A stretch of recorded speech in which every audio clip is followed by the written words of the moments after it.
Inspired by Shadow of the Colossus and Dark Souls, Titan Souls takes the focus on boss battles and learning from your mistakes to a simpler 2D space.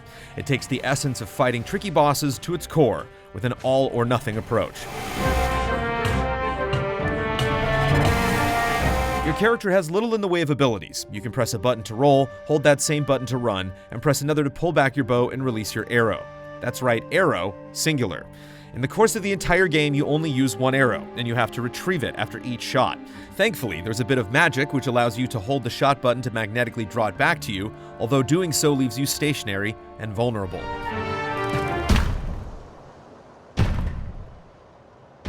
You also lack any means of defense. There are no health upgrades or potions. A few bosses have some lighter attacks that merely push you back, but if at any point you take even one direct hit, you're dead. Yet it should come as a little relief that the same holds true for your opponents. Once your arrow hits its mark, the fight is done.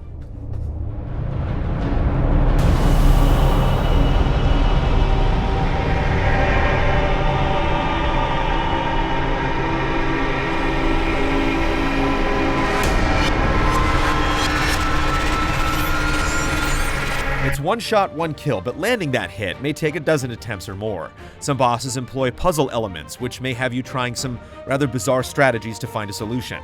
However, many are merely a manner of learning an enemy's patterns, outmaneuvering them, and finding that perfect opening. With a crack of lightning, your frantic attempts come to a sudden and shocking end.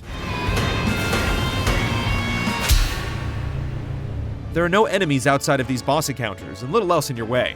It's just a large, serene world to search for the next creature to take down. Environments have some small touches to bring them to life, and the music is beautiful throughout. However, there's little in the way of story or motivation outside of a few mysterious etchings on the walls. One annoyance is that you also need to activate regional checkpoints, lest you die and find yourself spawning back in a faraway area or directly on top of an elevator button.